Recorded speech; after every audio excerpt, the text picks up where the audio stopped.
Good morning and welcome to Happy Trails Hiking. On this station, you'll find content about park travel as well as living a healthy lifestyle. This is Friday, for those of us who are still having to keep up. And on Friday, we talk about food. Well, normally I share some recipes or some, you know, style of cooking. We're doing pizza or whatever, tacos, things like that. But I've noticed on my social media lately that people are talking about food shortages, and I am only allowed to buy one package of meat or two packages of meat, and I can only buy, there's no yeast, there's no flour, there's no sugar, there's no whatever in the grocery store on the food aisles. Now, I was used to no toilet paper, I was used to no Clorox wipes. I got it. I don't understand the toilet paper but fine. But food in the richest nation in the world, and we've got farms right outside town here. Like I see cows, and people are very confused. And so I wanted to make sure that we got the chance to get some of our questions answered from someone who is on the inside of the food scene, I guess. Talks to farmers all the time and is both on city life and farm life. Do want to say hello to the folks who are in the chat. If you happen to be here and you would like to chat with us, please feel free to click that live chat button. You do have to sign into YouTube to do that. But if you're here to watch the replay, please feel free to leave us comments and questions down below. All right, Desmond Stonders is here. Good morning to Deb Shane. Hello, Piper from Follow the Piper. It's great to see you. Wandering Wiley is here, and Outdoor Nomad, as well as Irvin DePaid Tourist. Thanks, everybody, for being here. I appreciate it so much. My guest today is Janice Person. She's a fourth-generation city girl who has spent 3 decades working in agriculture. She wasn't sure what she was getting into when she started working for some farm magazines, but found a passion connecting to the early stages of our food system. She worked with a range of companies and farmers across the U.S. and in other countries too. In fall of 2019, she started her own communications consultancy. Man, that's hard to say. Communications consultancy. There we go. Focused on connections between food and farming. Janice is immersed in popular culture and the experiences and opinions that shape how we look at food and farming. Throughout those experiences, Janice has been taking notes, sharing lessons on how to improve connections between her urban tribes and those who call agriculture home. To provide more firsthand access to farmers, Janice launched a podcast and website called Grounded by the Farm in December. You can hear that in your favorite app or go to groundedbythefarm.com and subscribe to the YouTube channel for tours of some farms that she visits. And I listened to some of her podcasts yesterday and it was really awesome. I do want to welcome Janice to the show today. Thanks for being here, Janice. It is great to be here, Kate. Thanks so much. Oh, you're welcome. And I met Janice through the Midwest Travel Network, but here in my it's so weird how many of us live in the same world and we have to go online to meet each other first or something, I know, right? That's so funny. Yeah. Anyway, so I've actually had dinner with Janice and it was really fun. So, Janice, just to let you know, there's a bit of a delay, so there may be some questions that come through on the live show. Great. And they might have already heard the answer in advance. So thanks for being here and talking food shortage and food supplies with me, because I know that people have a lot of questions. So I wrote down some questions and we'll see what happens. If you have questions in the chat, guys, please be sure to hit at Happy Trails Hiking. I'll get those on the air for you. Okay, so you work with and talk to a lot of farmers each week. Yeah. Do they still have meat and produce that they want to sell? Oh, yeah. This has been a really tough time I mean, here in St. Louis, we're worried about what we're seeing in the grocery store when we go in, and we're seeing some shortages and things, and we're not able to go and sit in our favorite restaurants, right? Mm-hmm. But for farmers, a lot of them were selling into the restaurant world or into schools and things like that. And so, wow, those supply chains have sort of been blocked or cut off for a little while, or Mm-hmm. there's a lot of people reeling on this one. So, you think about how many people would stop by a restaurant at lunch and grab a salad. That Sure. impacts the lettuce farmers pretty badly. Okay. So, that leads into my next question. So, if Yeah. they have food that they want to sell, can you tell us a difference in selling to restaurants and schools and those things and selling to grocery stores? Like, why can't they just turn around and go, hey, here's my stuff and it's going to go to the grocery now? Yeah, well, some farmers have connections on both, but it's I would compare it a little bit to watching broadcast TV. If you have only been a person who watched broadcast or cable TV, and tomorrow broadcast and cable TV went away, and you had never used Netflix or Amazon Prime or something, what would you do? Right. So Right. a lot of us would have to go out and get a box, or we'd have to get a smart TV or whatever.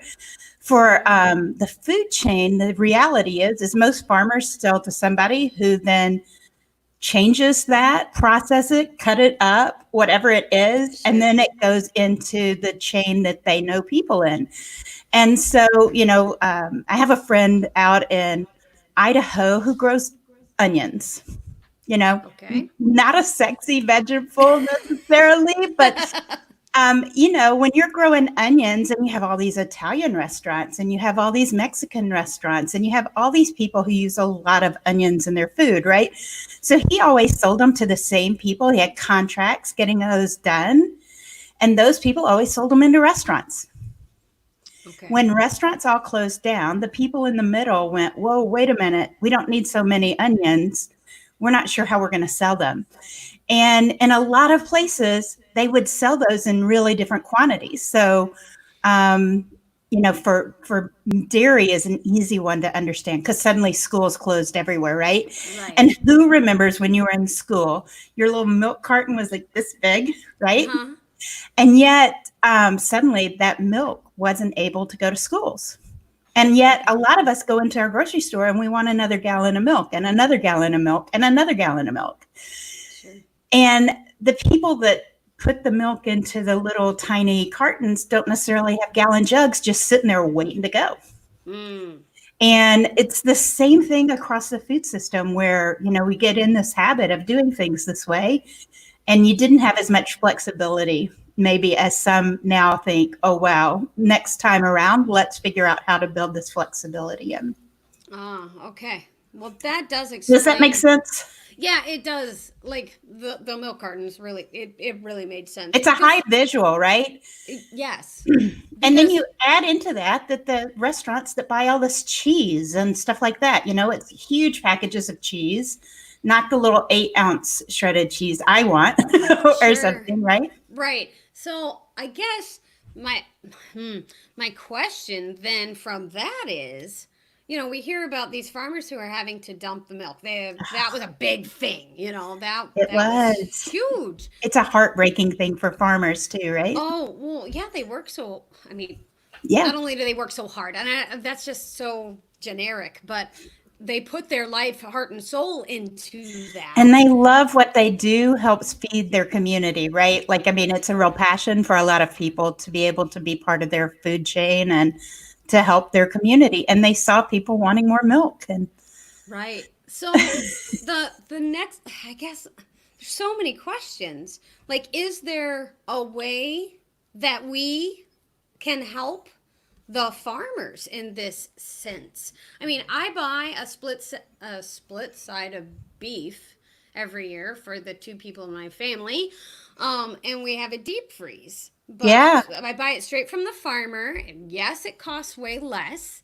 Um, because you get all the cuts of meat, not yes, just the premium cuts that Americans typically want or right. We the we get it budget cuts all, that and we we love. buy it by the pound from hang weight, Yeah. and then we buy it. We go to a they send it to a slaughterhouse butcher, and then we buy it from there and get it Yeah. from there. So, is there something just us general public, us city folks, can do to help out the farmers right now? So right now, there's a few different ways people can do that. One problem we're going to have, though, I'm going to just tell you on the idea of buying more meat locally. Right Mm, now, the issues we have with packing houses and stuff are also impacting those that kind of do it on a local basis. So some of this impacts food chain, even if it's normally a local one. They just can't fill the gap of everything, right? mm-hmm, I have seen some really cool things happening in different parts of the country. mm-hmm. And in some places like Memphis, where suddenly the farmers market wasn't going to be open, Sure. they actually had a list of all the farmers markets sellers that are normally there, how to get that directly delivered to your house or something. A friend of mine whose family grows avocados down in San Diego, they always ship avocados to people like me who love them, right? And early on, potatoes and onions were some of those things that nobody could get, right? Sure. Like I remember not being able to buy potatoes and thinking, oh my God, how can I eat without potatoes for a week? Which is really very silly, right? But it's just, you're used to being able to get what you want in our country Sure. because we are blessed with such riches. But they took their list of people and their ability to get boxes. They already had relationships with all those kind of people and shippers and all that. And they just said, hey, we need more. Can we also do potatoes and things like that? And so a lot of farmers who already had some ability to do that started helping other farmers in their area. Sure. So if you can check in with your farmers markets and things along that line. Also, a lot of restaurants have now shifted over and are trying to use their supply chains to fill some of that need. And some of them are doing it through meal kits and stuff like that, but some of them are also setting up and selling you the kind of basic produce and things that they would normally get in because they also saw it impacting farmers. And so I think the front end of this was really hard for all of Mm-hmm. us. Sure. And kinks are getting worked out, but it's not, it's, there are multiple issues at the same time. So one solution doesn't solve all the issues with food supply for us. Gotcha. Just to let you know, people are saying that things make a lot of sense. We do have a very Oh, active good. chat today, so that's great. Lori Bryant, who lives down in Clarksville, Tennessee, says our city's farmers market is opening next week with only food suppliers, not the crafts and other Yeah. items that we usually see to help people get produce in the I field. love Clarksville. I go down there quite a bit. I had some friends down there at the base and have friends over in Kingston Springs, Dixon area. Lori will know where that is. Gotcha. Yeah, I know where that is. That's fun. I used to. That was the other thing that we not only found out that we both now live in the St. Louis metro area, but we used to live in Tennessee, Exactly. and now we're both up here. So that's It pretty is cool. fun. Anyway, traveling in the same circles all the time. Anyway. Exactly. Well, you know, one of the things I wanted to make sure, because I think now the question is more around meat. So do you mind if we talk about that a little bit? Oh, certainly. Yeah, go ahead.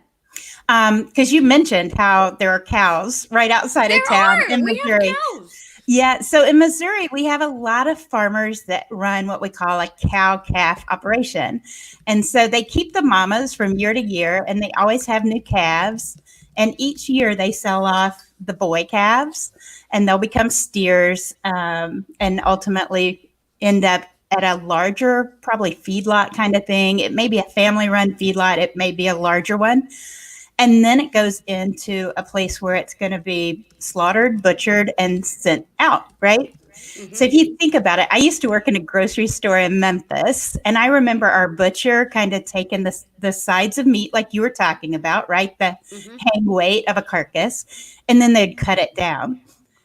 One of the issues is you have to go between the farmer and getting it slaughtered, right? Mm. Because Okay. Yes. farmers don't usually do that on site. And there's a USDA whole system for inspection of meat to make sure we get clean meat. We're not introducing bacteria and things. Sure. And so that's one piece of it. As these packing plants have a lot of employees, those employees live in communities that also have community spread of coronavirus. Mm-hmm. So those packing plants are beginning to have fewer and fewer employees come into work. And that means they're eliminating shifts, or they've got some issues around that side with employee health. And that's part of what's the bottleneck for beef and for pork and things along that line. Because suddenly you have these houses, these packing places Mm-hmm. that normally take in large numbers of cattle and pigs, and they're kind of shooting them off. Some of them go into restaurants and some of them go into grocery stores. They would be able to shift pretty quickly. And actually, I heard a lot of friends early on saying, oh my gosh, I just was at Costco. I had no idea now you could buy the entire prime rib and cut our own ribeyes and all this kind of stuff, right? Sure. And so early on, there were some of those opportunities where a friend of mine also got a restaurant size pack of bacon, which is like probably one of the most glorious things Oh, to get 20 wow. pounds of bacon or 50 pounds of bacon, whatever it was. You couldn't see my face when you said that, but it was mostly like, I know we were all like, where did you get it? I want to go. sounds so right? sounds so beautiful. But you kind of have some of those issues going back and forth, and suddenly our local butchers don't necessarily normally slaughter animals. Sure. So they may not have all the USDA inspection abilities and all that kind of stuff. And they may not have the skill set. I mean, I will tell you, for a lot of us, our families maybe have gone hunting at different times. And some people will actually dress that out in the field. And some people do what they have to do and then take it to a processing facility locally, and then that's all cut up for them and wrapped up in nice paper and immediately can go into your deep freeze. So that's what's happening on the pork and the beef side, is that the packing plants are really challenged with the number of employees they can have coming in, things along that line. But the farmers have animals that are ready for that, right? Like they are always timing when animals are going to be ready for delivery, just like when our plant's going to be ready to harvest. It's the same thing with animals. And so they've got animals there that they're still feeding that they thought they would have sold a couple of weeks ago. And it's getting really tough because then there's added cost to the meat, but they're not going to get paid extra for the meat either, right? It's also complicated. Exactly. You just mentioned cost.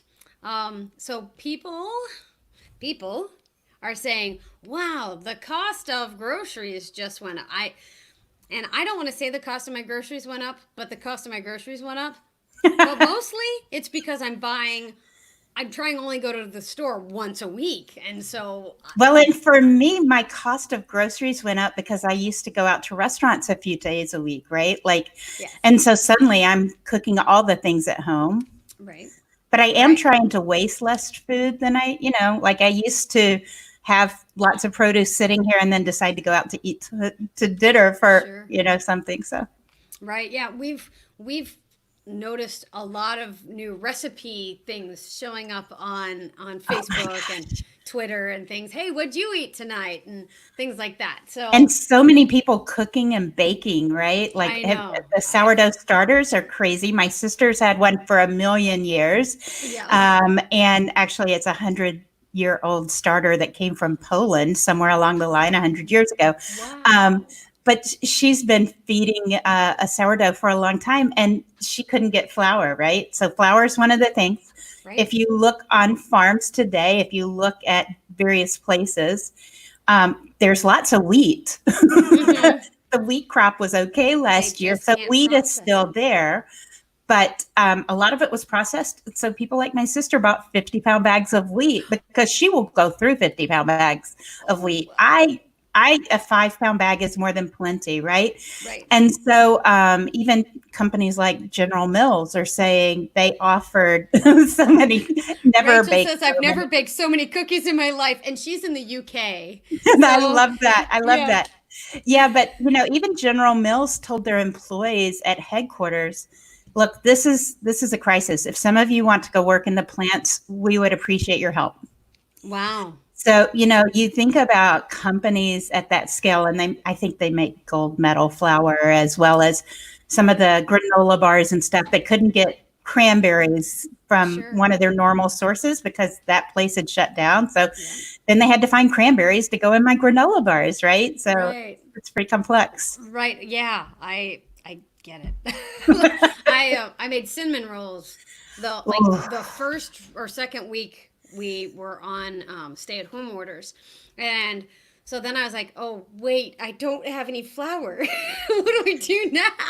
And then I ran out of brown sugar, and so I was like, no. I know it's really challenging, and I think for a lot of people, they're like, I don't understand, right? Like They don't. even at Christmas, when so many people are baking, there's lots of sugar and there's lots of flour, but that's a predictable upswing in what you're Right. selling, right? So they always stock up. And I told people, they usually have end caps of extra.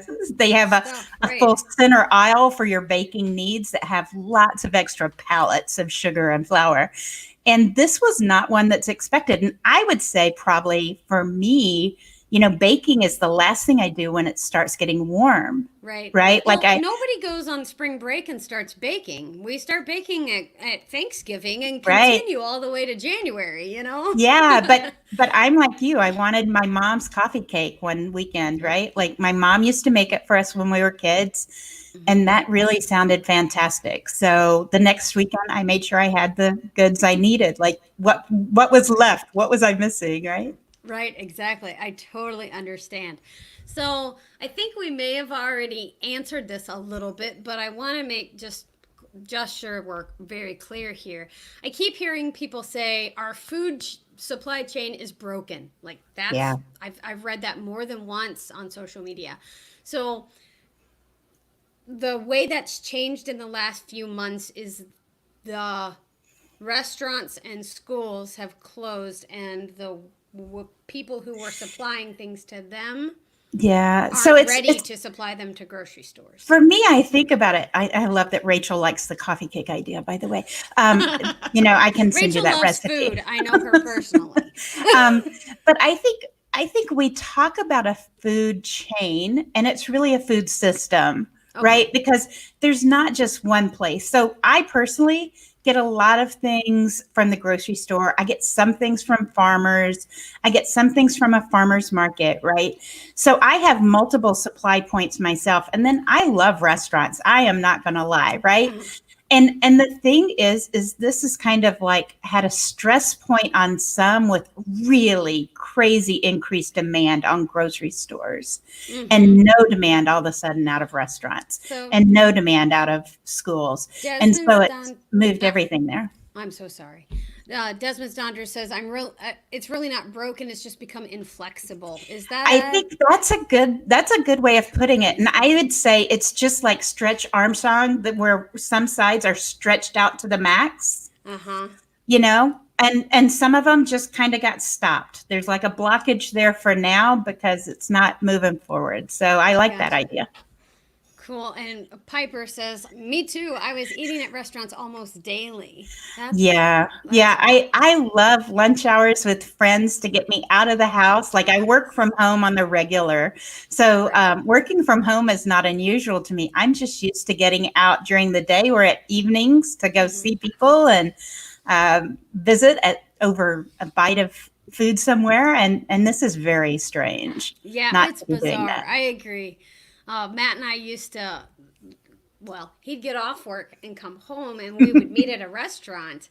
And that, yeah, it is very strange. Yeah, yeah. I mean, it's changed so much of our routine. And early on, it's really interesting.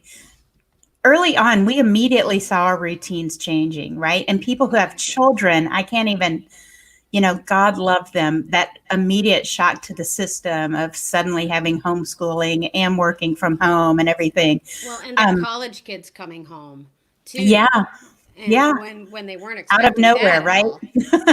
Yeah, And then you had farmers who are normally very much socially distancing on their farms anyway, right? sure. And the issue with the pandemic wasn't really hitting their neighborhoods. Like their friends and family weren't getting it yet. And so for a lot of farmers, it was really hard to understand what was going on because you don't feel it the same way, right? Makes And sense. you'll Yeah. see it online, but you won't understand it the same way as you feel it.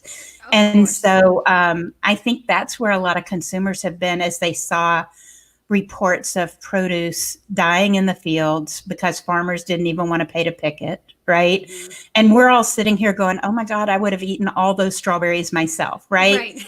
I And a would have eaten lot, them all. right? And a lot of us think, oh my gosh, that I would go get a pig now. I'd go get a pig and I'd have my own bacon. But you have to think about the reality that you then have to slaughter the animal and butcher the animal and da, da, Right. da. And the systems that allow for that right now also have people who are sick and also have And have to be careful. And yes, exactly, makes sense. exactly. I have a friend of mine who works for a large farm store, and they get chicks in Oh, nice. every year. And so, of course, people who want to raise chickens want to buy Yes, the chickens. Well, when this started happening, like back in March, he said that they had people coming into the store to buy chicks who constantly. knew nothing about buying chicks or The same raising with chicks gardening. The same with gardening. and thinking they were going to have eggs in like A three day or or two. 4 weeks. I'm like, oh my gosh, really? Yeah. Well, And this is a great opportunity for so many of us to learn more about how our food is grown. And that's part of what I really love yes, doing is kind of shining a light on how that all right. happens. If one of my moderators could go down into the description and grab Janice's link for Grounded by the Farm on YouTube, that would be amazing. And That drop would be that in the awesome. chat because there's so much content there, and your podcast is wonderful. I just love listening to you talk. You talked at me, and I worked yesterday a lot. So, That's great. I guess my last question for you, and thank you so much for filling so much time today. This is great. Do you think that our food supply will go back to normal, like it was before? You And know, what steps is it going to take to happen? that one's a really tough one. I don't know that it's going to go back to exactly what it is any more than I think working from home or going to school is going to be exactly the same. I Mm-hmm. hope that the food system, just like every other part of our society, kind of looks at this and goes, how can we continue to improve? Mm-hmm. And that's a really great opportunity for us. How can we do this even better than we were doing it before? And Sure. so I would love to think for some of us, we've decided maybe we would like to buy some things direct from farmers, Mm-hmm. and let's do that. But let's make sure we also have good grocery stores in town for people that don't have that luxury or Sure. I think for a lot of us, we may love that idea, but occasionally we just want a good steak and maybe we've eaten all the good steaks out of the freezer, right? And Mm-hmm. stuff like that. So it's nice to have these multiple points. Hopefully, restaurants get back online and are able to do some really cool things in the near future because I know that that part of our supply has really been challenged. And that employs a lot of people too. So just like on the farm side and farm workers, a lot of Mm-hmm. food workers in the grocery stores, all of Sure. those people are being impacted. Yes, yes. Awesome. Well, thank you so much, Janice, for coming Yeah. today and talking to us about the food supply system that we have. And I'll never say it the wrong way again. Um, but is there anything that you would like to just share with our viewers about Grounded on the Farm, maybe, before we leave? Yeah, yeah. So Grounded by the Farm is an opportunity just to hear from the farmers who produce our food. So I've talked to mushroom farmers, lettuce, pecan. We have a popcorn farmer right here in the St. Louis area, and as well as crawfish and things like that. So we've talked about how to cure a ham, all those kind of things. And it's really an opportunity to hear from you straight from farmers and others that are involved in this food system. I Mm-hmm. have a new episode coming up on Instacart, which is very different than the food side, the farm side of things usually. But a lot of us have been learning more about food delivery, and that's been a big change. And so it was nice to kind of include that too. Awesome. Well, I'm looking forward to your next episodes, and I there's lots of appreciation for the show rolling in today. So, guys, yeah, thank you in the chat for being here. And Janice, thank you for being here. If you'll hang out, I'm going to close out the show real quick. All right, Kay, thanks. Thank you. All right, guys. Now I need you to do 3 things for me. 1, we dropped Janice's YouTube link into the chat, and it's down in the description below. So make sure you go over, visit Janice, and tell her you saw her on Happy Trails hiking. 2, make sure that you come back and comment on this show so that YouTube will know that we're doing things that you like. And remember, engagement matters. And 3, go out and live the life you love today. Stay safe. And remember, you are not replaceable. I'll see you next week, guys. Thank you so much.